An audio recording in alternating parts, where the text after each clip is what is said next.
I believe that civic nation in Georgia is being born right now. Georgia has politicians who are willing to sacrifice their freedom and go to prison for principles. They do not have the immediate powers to fully suffocate the society overnight. Georgia is in fact, it's a cancer patient, down with a deadly tumor. And the name of this tumor is Ivanishvili's Russian regime. Whatever can be done should be done now, not after all of us are either jailed or exiled or shot dead. And there is no message from the other side, sadly. Hello and welcome to Talk Georgia, my English podcast covering Georgian and regional politics.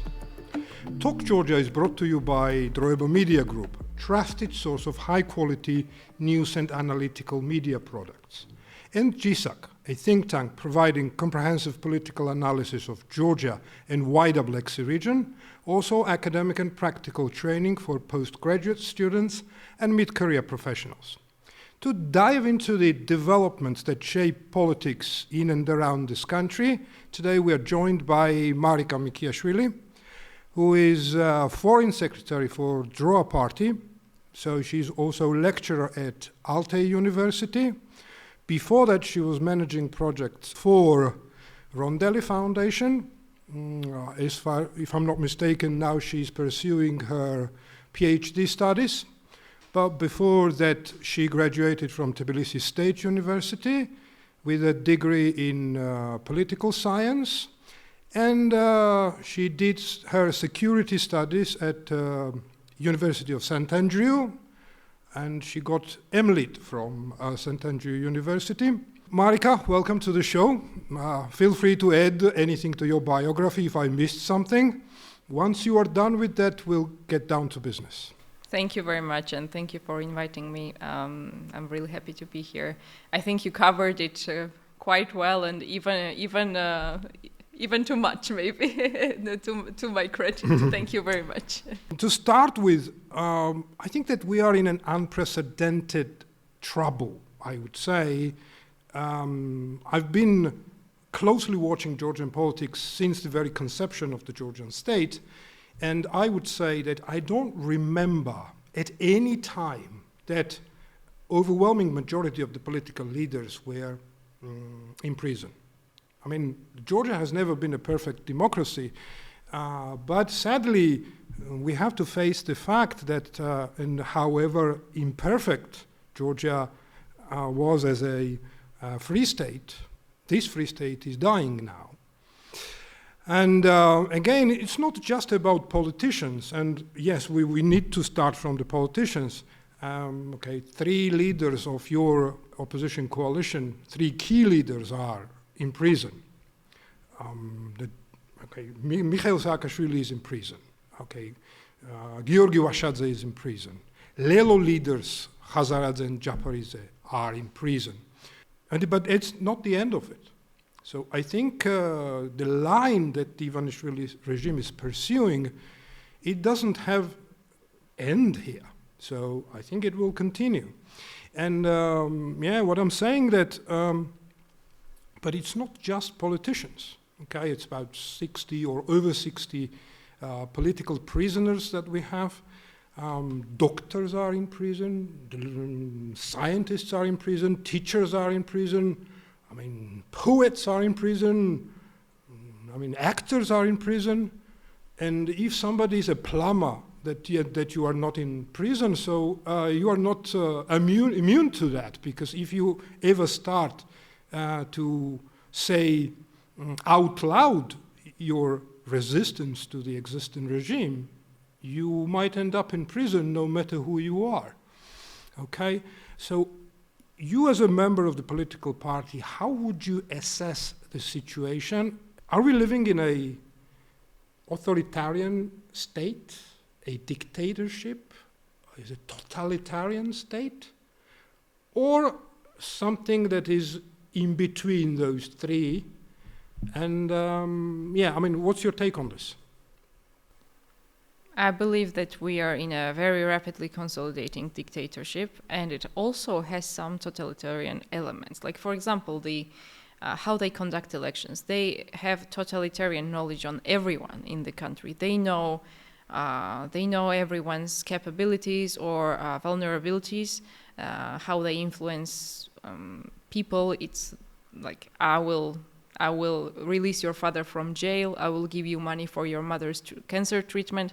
So they have absolute knowledge on every citizen, on everything. It feels like they have ears and eyes everywhere. And yes, it is a rapidly consolidating dictatorship. And I sometimes feel very irritated when some people still call it democratic backsliding. It might have been applicable several years ago, but not anymore. Although when I previously referred to how they manipulate electorate, I did not mean that is how they secured victory in 2024. Of course, in 2024 it was a full-scale electoral fraud on election day proper, interference with the machines, with ID frauds and everything. So I think that Georgia is. I think it's a unique situation. I don't think that any other post-socialist, post-Soviet country, I know this term is a little outdated, but faced such situation. For example, in Ukraine, Yanukovych, he overstepped, he began killing people, and the people pushed back, and that is how the situation spiraled out of control. And we saw the trajectory that Georgia was having in November, December was similar to that. So had the regime killed people in December, I suspect that they would have probably been brought down out of the situation spiraling out of control in December. And that is how they sensed it as well. And that is why they stopped these widespread crackdowns, and then they switched to other methods that more successfully suppressed protest also in Russia. For example, the heavy fines. The fines are 4 times the national median monthly income of Georgians simply for protesting, for being outside. And that is why protesters usually cover their faces from these Chinese security cameras that gather information about who is attending protests. And other things like crackdowns against NGOs, against democratic parties. But on the other hand, it's also not entirely Belarus, in my understanding. Yes, the prison sentences, the mass jailings, everything, it very much already resembles existing Belarus. But at the same time, it's not an already established dictatorship. In Belarus in 2020, it was an already established dictatorship for at least 20 years, if not more. And their system was fully cleansed. The security apparatus and the army was fully loyal to Lukashenko.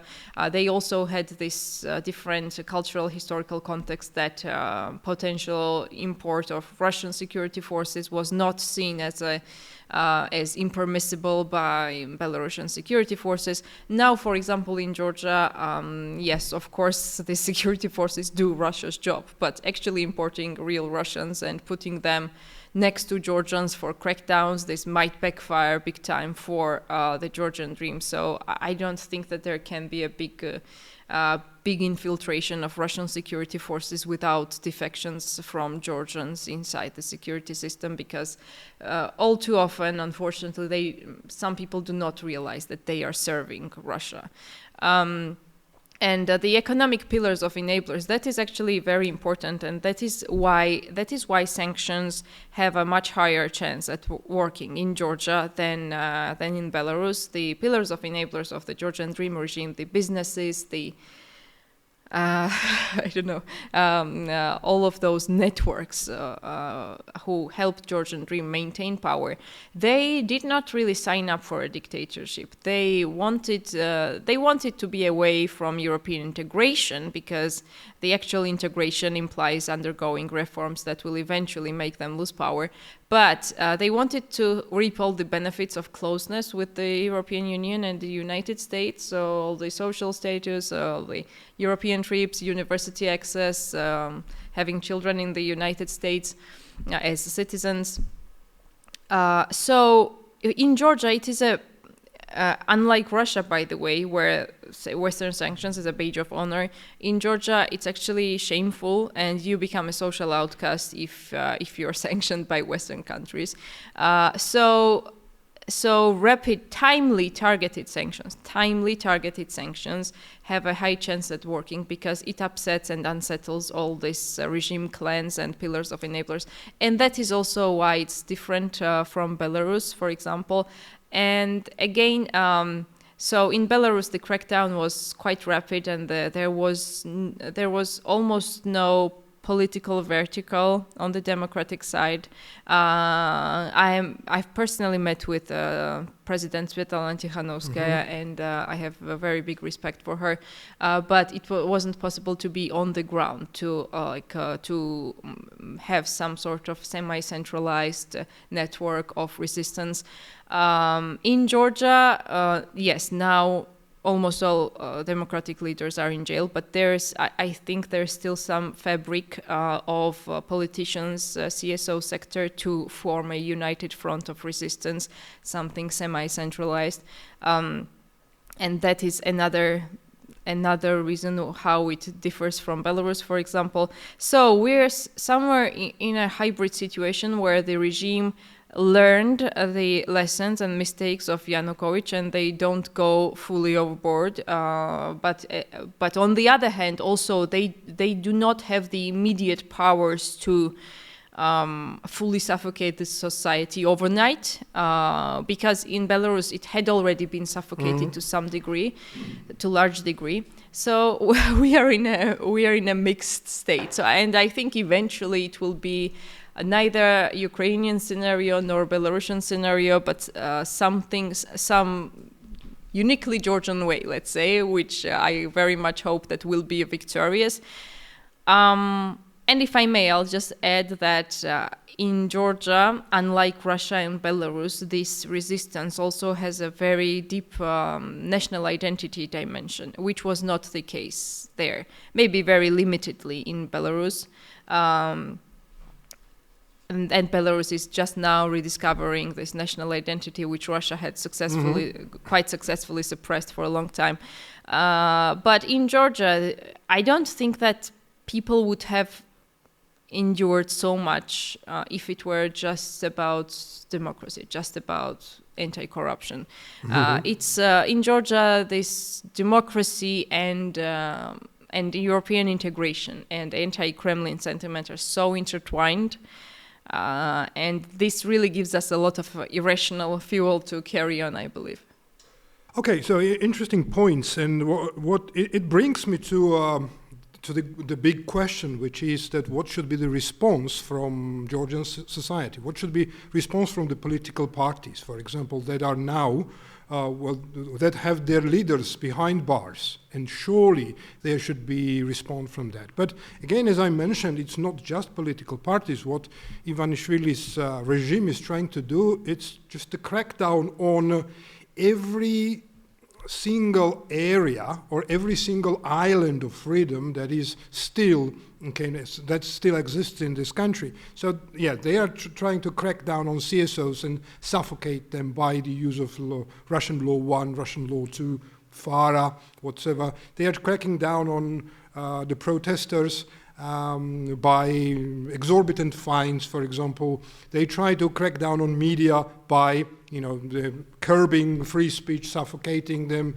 by new draconian laws, etc., etc. And there is no end to it, and the list is very long. But most importantly, what Ivanishvili is the message that he is trying to send to everyone is that no matter what you say, no matter what you do, no matter what international players do or say, we are pursuing our line. We've got power, and we're going to use it. Again, there is a brilliant saying in English that every cloud has a silver lining. And do you think that this crackdown that we're witnessing now, that the overwhelming majority of the political leaders are in prison, the people are getting pressurized to stop the dissent, what should be the answer from the parties, CSOs, Georgian president, active people. That's one thing. And second thing, for example, what comes to my mind, and this is why I mentioned this English, saying, sometimes when something really truly bad happens, it always has a positive line, right? And what I'm thinking about this brutal force that Ivanishvili's regime is using, I think that makes it more probable and easier for the political parties to get united, under a common goal. That was maybe impossible until now, but I think it should be possible now for the political parties to have the common agenda and unite, or at least stick together to achieve number one goal, which is to push the Ivanishvili's regime out of power. Another thing is that when something hits hard bottom, then there is only one way to go. It goes up. So, I think that maybe we are not at the hard bottom right now. Maybe worse can happen. But while my feeling inside is that we are close to hard bottom, and it can't really go more or below than the hard bottom. So it will eventually kind of peak up. And I also, again, you mentioned democratic backsliding. That irritates me so much when our Western partners are, describing the situation as democratic backsliding. To me, democratic backsliding is that when you've got something of like 80% and then it comes down to 60%, this is what I call backsliding. But in Georgian case, we had something at 80% and it kind of plunged to 5%. So it's not backsliding, it's plunge, right? So, but again, I'll stop my rant here. So, it's very interesting. Let you answer those two key questions that I put here. So what can be done internally? And what can be done internally? Yeah, yes. Internally, but from different players, political parties, CSOs, active people, president, etc. And does this brutal crackdown does it have a silver lining? The opportunity for unification? Yes. I don't know. Actually, I think that this accelerated pace of crackdown creates some opportunities for us. Yes, and also I hope that it forces the regime to be a little, rushed, rigid.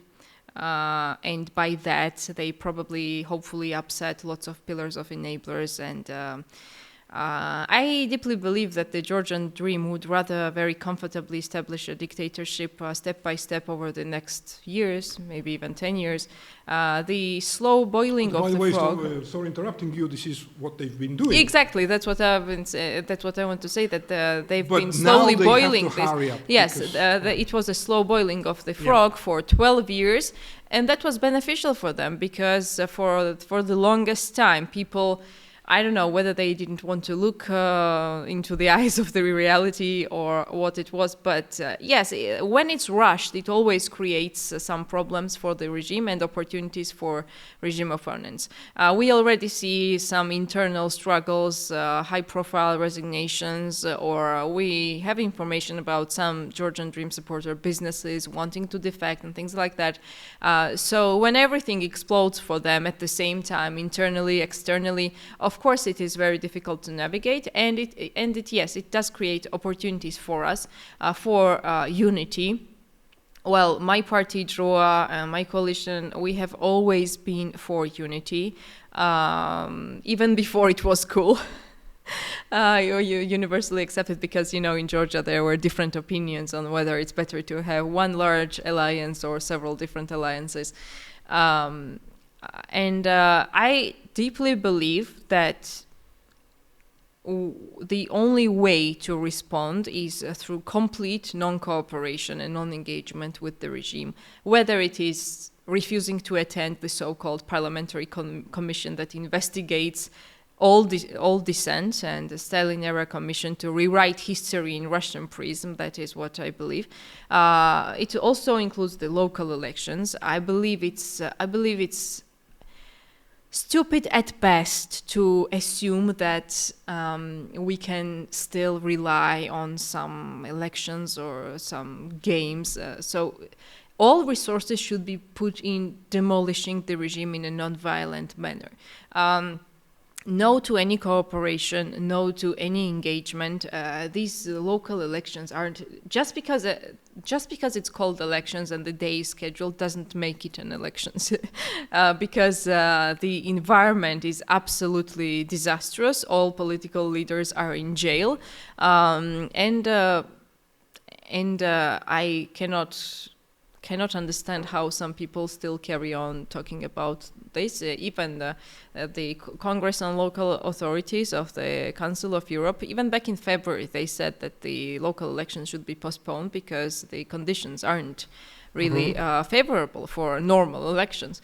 So complete non-engagement, and then there's to put all resources, human resources, emotional, material resources, in diversifying the protest.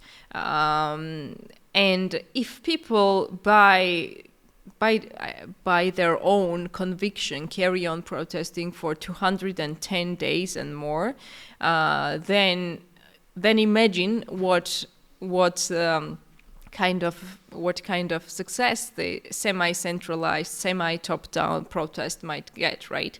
If all resources of parties, CSOs, all stakeholders are put into diversifying protest, because now people do the protesting on their own, and it is successful as it is. I believe that it is a huge, I believe that the sustained protest really triggered whatever Western reactions and sanctions we do have. Absolutely. And then consequently, these Western reactions and sanctions and lack of legitimacy towards of the Georgian dream affected this Georgian dream clans and disrupted some of their plans, I'm sure. So diversifying the protest is a second component after non-engagement. Then it can have lots of aspects, like boycotting Georgian dream businesses, and so on, even trying to deepen strike movements. I know that it seems almost impossible, because in this country there are either people who work on low wages or business companies. We essentially don't even have trade unions in Georgia. And whenever I discuss the situation with foreigners, they don't think it's even conceivable to have a strike in these conditions. But you never know. We actually had one quite successful strike attempt back in January, and we are just now going through this nation forming, civic forming. I believe that civic nation in Georgia is being born right now. So there are lots of things that seemed impossible a couple of years ago. For example, there was the stereotype that Georgians cannot protest without leaders. Georgians cannot protest more than a couple of days because they get bored if they don't achieve their objectives fast, or they cannot protest in winter. So we've broken so many stereotypes that I think nothing is impossible. And then also work with foreign partners as another component to deepen all the timely measures. But I will underline that, of course, all of this is extremely hard without a unified front, without a viable political alternative. And I would very much hope that all stakeholders, they finally commit all resources to actual non-engagement with the regime, non-cooperation, and non-violent demolition of the Georgian dream, instead of following them in some games of getting 1 or 2 seats in some regional assembly, which doesn't even really matter because of Georgia's administrative legislation. Georgia is a hyper-centralized state, and I always say at interviews this one example, which probably people who have been listening to me, like on Twitter, for example, they're probably fed up with this example, but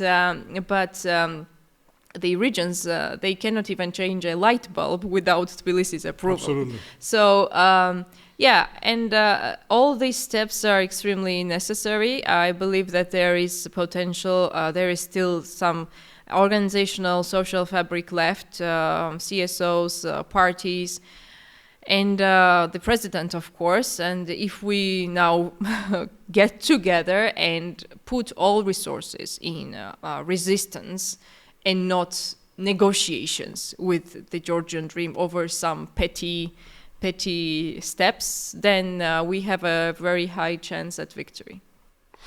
Okay, again, what also comes to my mind, being a politician was necessarily not very popular activity because, I mean, a lot of people, trust towards politicians declined so much, and even when the protests broke up, etc., a lot of people were complaining about that.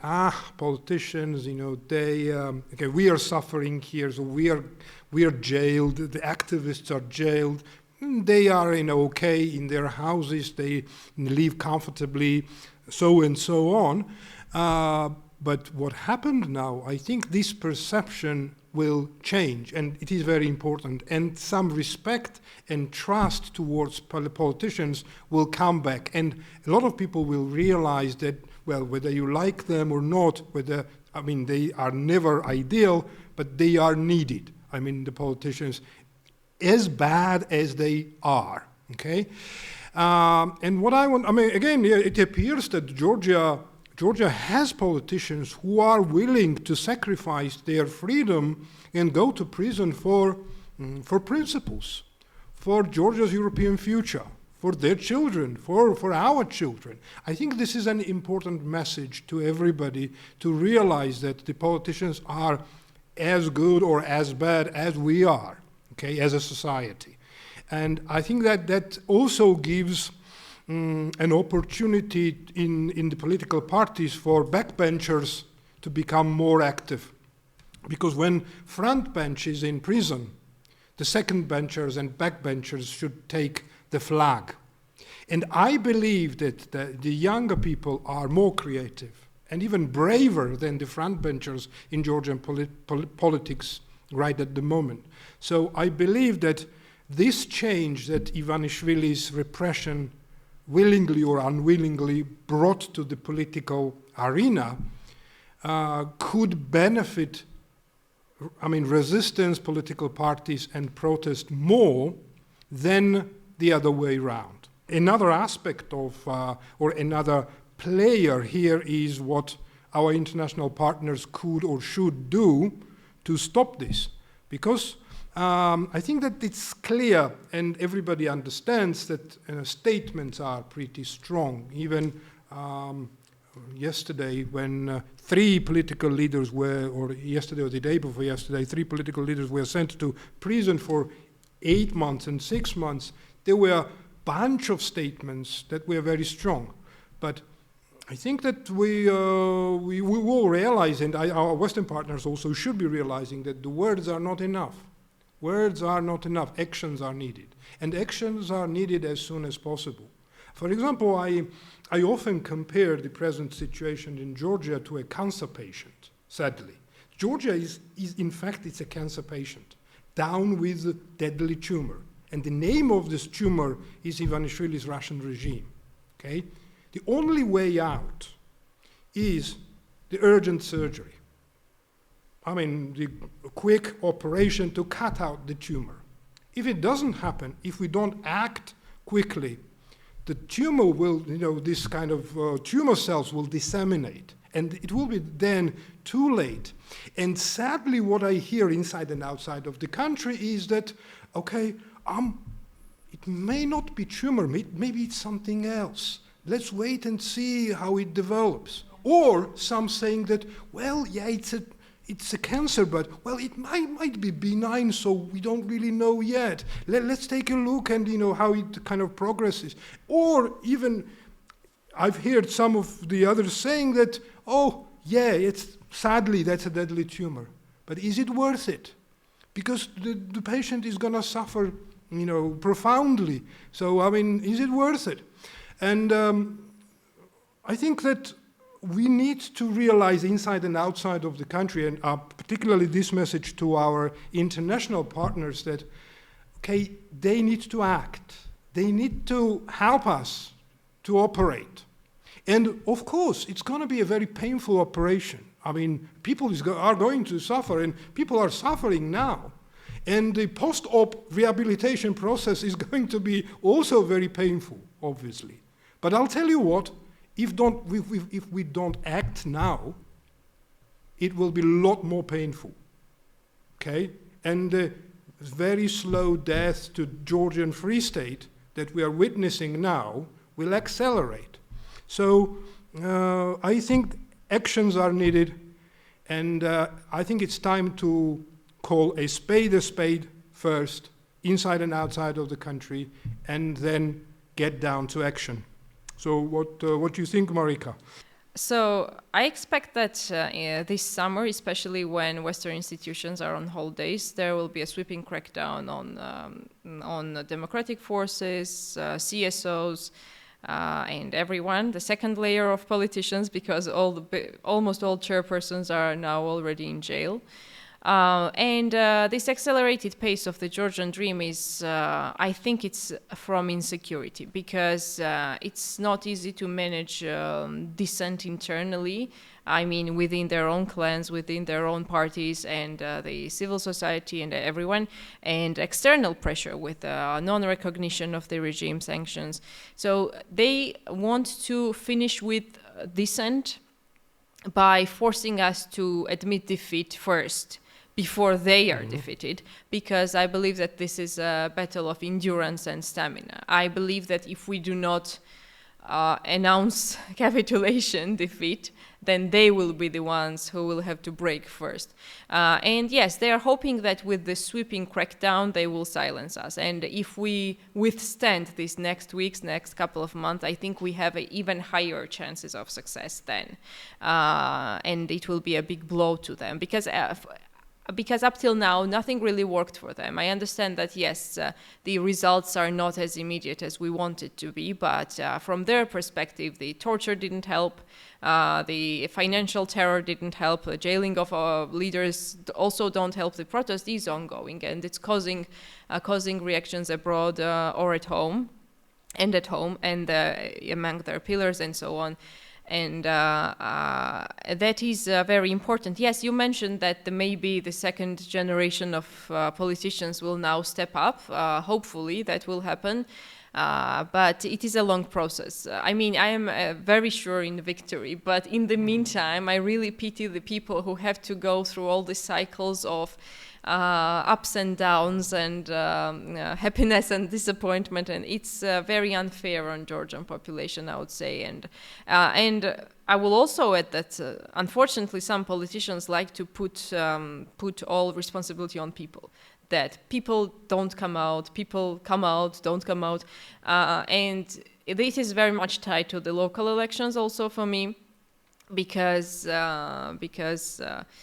the assumption that protests aren't working and now we need to have a different tactic of resistance, that is to me a priori a pessimistic and wrong approach, because a couple of weeks ago when Mate Davidzes, the first political prisoner activist's full verdict was out to 4.5 years, there was a spontaneous spike in protest again. So I believe that there's very much material for a good diversified protest. It's just a matter of investing in it and not disregarding it, as unfortunately, in my opinion, some politicians do.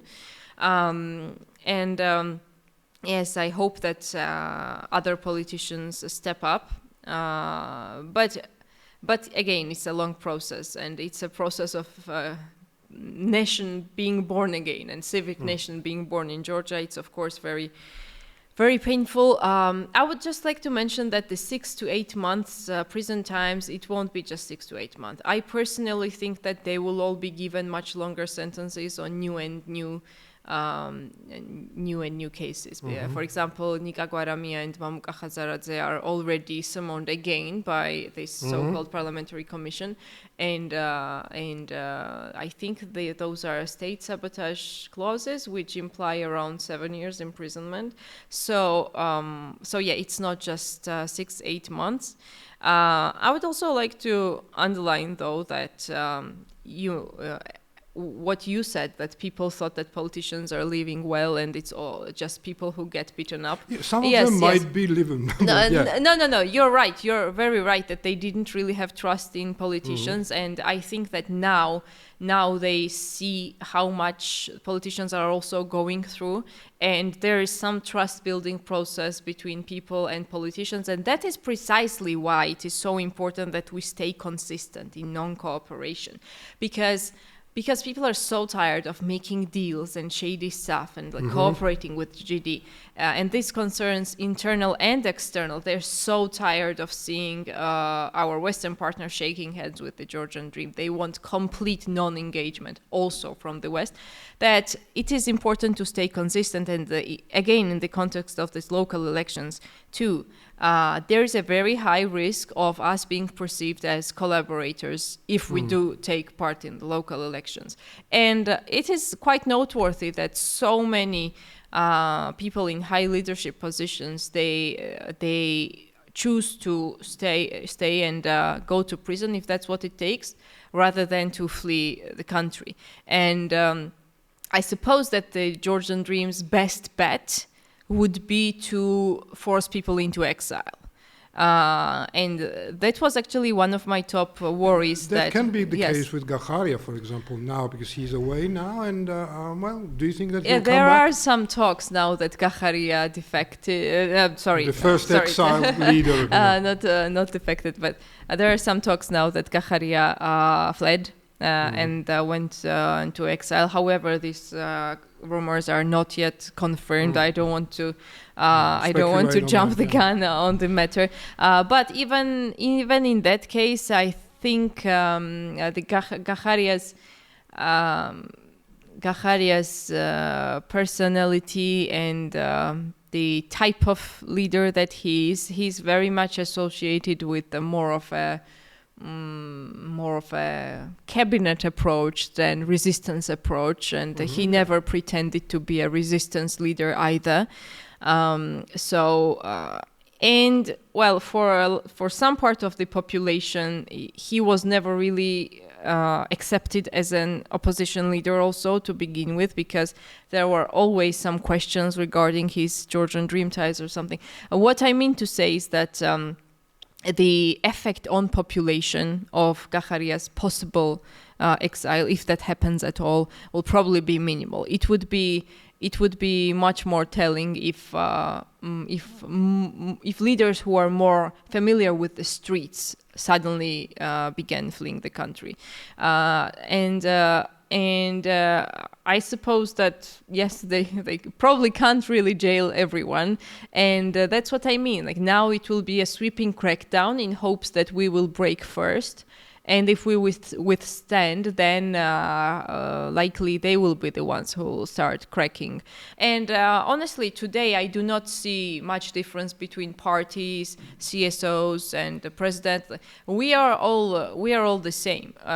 Basically, we are all reduced to being activist groups who also hold communications abroad. And they will be banning parties soon, I suppose, and by that, parties will effectively be underground groups, and same with CSOs. Soon we will all be underground, so we find ourselves in the same basket. And yes, this is such kind of a regime that they will pretend to be tough until the minute they collapse. Of course, they won't collapse out of nowhere. That is why we need to diversify protests and to ask our partners for further timely, tangible steps. Okay, and I think that we still roamed around in the internal side of the issue. Again, let's move now outside of the country. What leverage, let's say European Union, for example, or United States, or democratic world, or traditional partners of Georgia have on the table. Okay, I give you an example. I said that, well, statements are tough. I mean, tough. I haven't heard tougher statements than the statements that was coming from, for example, yesterday from Commissioner Marta Kos or Kaja Kallas, or today there was the statement from the State Department. But again and again, what I'm saying that the statements are not enough. The action is needed. And what is the avenue for action? For example, one is that suspension of visa-free travel that is on the table. Maybe suspension of association agreement and all the aspects of the association agreement, because if it is suspended, then free trade will get suspended and some of the other aspects. Or targeted sanctions, as you mentioned, but it is fiendishly difficult to basically win a consensus on that in European Union. They have Orban, who is kind of blocking it all the time. In practical terms, what is something that European Union can do or United States can do in a short run to send a message to the Ivanishvili's regime that it's not just talking that we do, but we also act? Yes. And one more thing. So, for example, I think the message from Ivanishvili's regime was very clear. On the day when European Council was discussing Georgia, on the very day, a few hours before this meeting started, they jailed 3 opposition leaders. So the message was that no matter what you discuss about Georgia, no matter what decisions you will make, no matter what your actions will be, we are going to pursue our line anyway. So, and there is no message from the other side, sadly. The Georgian dream is definitely. I mean, what do they have to lose? They will go full in because if they break us, then good for them.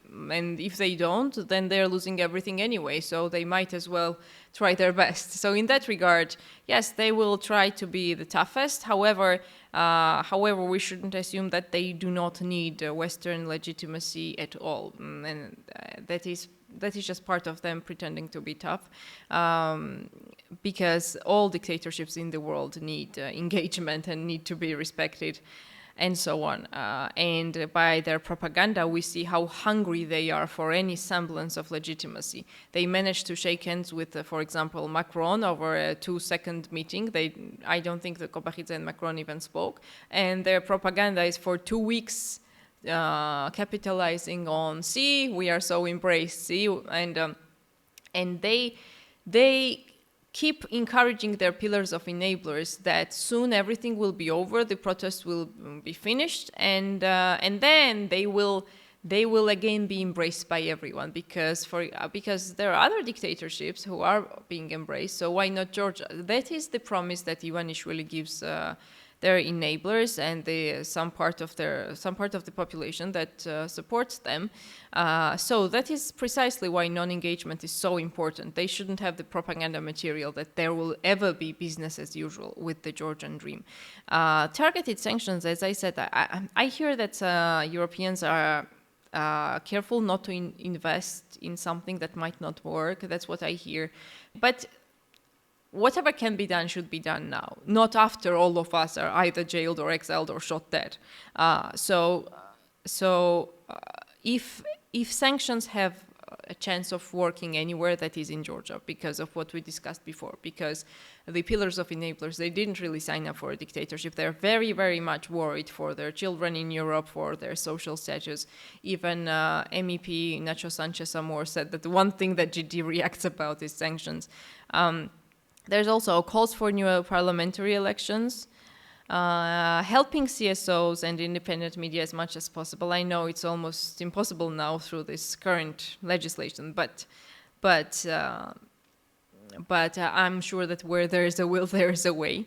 There should also be a more clear Georgia policy, I suppose, for all these measures to be part of the same puzzle, same big plan of how to aid the people of Georgia in their unwavering battle for freedom, rather than something reactive, something ad hoc that might have less effect than something that is planned out.